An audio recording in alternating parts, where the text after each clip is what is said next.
Hello అందరికి, నేను ఈరోజు మీకు తెలంగాణ ఫేమస్ కుడుములు చూపిస్తున్నానండి. అది కూడా చిక్కుడుగాయతో చేసేవి. 2 టైప్స్ చేస్తారండి, ఒకటి స్టీమ్ కుడుములు అండ్ ఒకటి పోపు కుడుములు. మేము ఈ రోజు ఇక్కడ పోపు కుడుములు చేస్తున్నాము. సో ఈ కుడుములకి ఫస్ట్ మనం చిక్కుడుగాయని ఈ రకంగా ఒల్చుకొని పెట్టుకోవాలండి. సో ఇప్పుడు ఈ కుడుములని మనము చేయడానికి చిక్కుడుగాయని బాయిల్ చేసుకోవాలి మెత్తగా. సో నేను వీటిని ఒక కుక్కర్ దాంట్లోకి బౌల్లోకి తీసుకుంటున్నాను. ఇలా యాడ్ చేసేసుకొని దీంట్లో తగినంత వాటర్ వేయాలండి. నేను ఇప్పుడు ఈ బౌల్లో వాటర్ వేసుకుంటున్నాను. ఇక్కడ మనము ఒక విషయం గుర్తుపెట్టుకోవాలండి. ఏంటి అంటే మనము ఇది మొత్తం మునిగేంత వరకు వాటర్ పోయాల్సిన అవసరం లేదు. కొంచెం తక్కువగా వేసినా ఉడుకుతాయి. మనం మునిగేలాగా వాటర్ వేస్తే తర్వాత మనం ఆ వాటర్ పడేయాల్సి వస్తుంది. సో దట్ అందులో ఉన్న ప్రోటీన్స్ అన్ని వెళ్ళిపోతాయి. అందుకని మీరు జస్ట్ ఒక హాఫ్ వరకు వేసుకుంటే సరిపోతుంది. చూడండి, మీకు అసలు ఇందులో తెలియట్లేదు. నేను జస్ట్ ఒక హాఫ్ వాటర్ వేసాను. చిక్కుడుగా ఎంత ఉందో అందులో హాఫ్. ఇప్పుడు దీన్ని బాయిలింగ్ పెట్టుకుందాం. సో చిక్కుడుగాయ ఉడికే లోపు మనము మిర్చిని గ్రైండ్ చేసుకుందామండి. మీరు తీసుకునే పిండిని బట్టి మిర్చి తీసుకోండి. నేనైతే ఇక్కడ ఒక 12 మిర్చీస్ తీసుకుంటున్నాను. మీకు కావాలంటే ఇలా పీసెస్ చేసైనా వేసుకోవచ్చు. అండ్ ఇందులోనే నేను ఒక స్పూన్ సాల్ట్ యాడ్ చేస్తున్నాను. సో ఇప్పుడు దీన్ని మనము మెత్తగా గ్రైండ్ చేసుకోవాలి. చూడండి, నేను ఈ విధంగా గ్రైండ్ చేసుకున్నాను.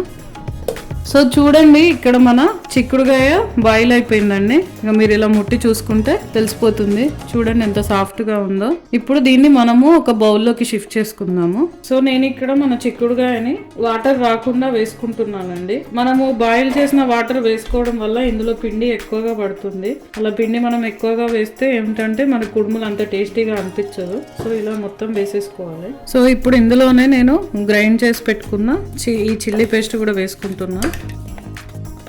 అండ్ కొత్తిమీర అండి, మీ దగ్గర ఉల్లాకు కనుక ఉంటే స్ప్రింగ్ ఆనియన్ అది కూడా వేసుకోండి, చాలా టేస్టీగా ఉంటుంది. సో ఇక్కడ నేను ఈ కప్పుతోని 5 కప్పుల పిండి తీసుకుంటున్నా అండి, బియ్యం పిండి. ఇక్కడ నేను 5 కప్పుల పిండి తీసుకుంటున్నా. సో దీన్ని మెల్లమెల్లగా యాడ్ చేస్తున్నా. ఇది మనము కలుపుతూ యాడ్ చేసుకుంటే బెటర్ అండి. ఒకవేళ మనకు పిండి ఎక్కువ అవుతుంది అని ఫీల్ అవుతే మధ్యలో ఆపుకోవచ్చు. ఈ చిక్కుడుగాయకు ఉన్న పదంతోనే దీన్ని కలిపితే టేస్ట్ చాలా బాగుంటుంది. లేదు సరిపోదు అంటే మీరు ఇంకొంచెం వాటర్ వేసుకుని అయినా దీన్ని ముద్దలాగా చేసేసుకోవాలి. సో చూడండి, పిండి సరిపోవట్లేదు, ఇంకా పడుతుంది. సో నేను ఇంకా కొంచెం యాడ్ చేసేస్తున్నాను.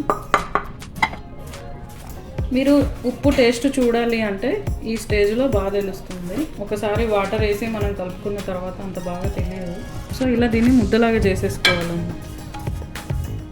ఈ రకంగా ఉత్తుకోవాలి. సో చూడండి, మనం ఈ కన్సిస్టెన్సీతోని పిండి కలుపుకోవాలి. కొంచెం లూజ్ అవుతే మనకి సరిగా ఉడకవు.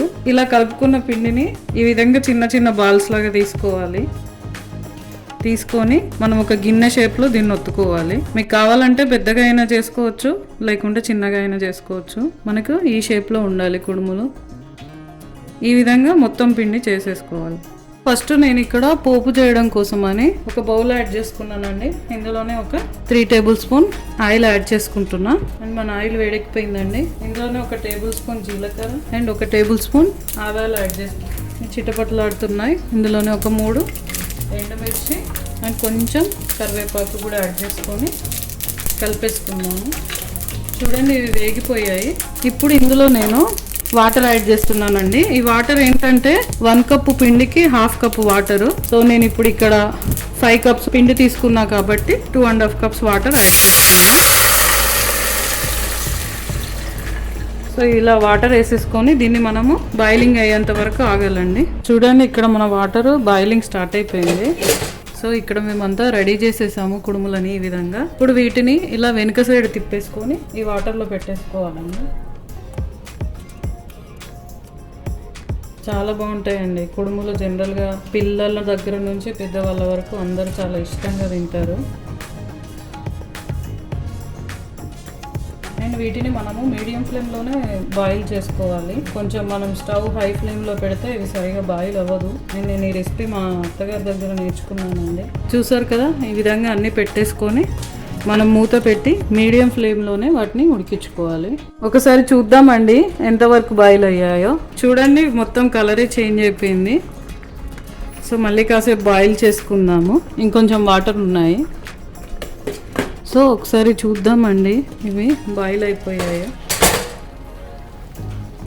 సో నేను ఇలా ఒక కుడుమును తీసేసుకొని చూస్తున్నాను. చూడండి, మీకు ఇది ఒకవేళ బాయిల్ అవ్వకుంటే లోపల పిండిలాగా తెలిసిపోతుంది. చూడండి ఇది మొత్తం ఆల్మోస్ట్ అయిపోయింది. సో ఇప్పుడు ఇలా బాయిల్ అయిపోయిన తర్వాత మనము స్టవ్ ఆఫ్ చేసుకొని ఒక 10 minutes వరకు వదిలేయాలండి. ఆ వేడికి అవి ఇంకా మంచిగా స్టీమ్ అయిపోయి ఇంకా బాగుంటాయి. సో చూడండి మన కుడుములు రెడీ అయిపోయాయి.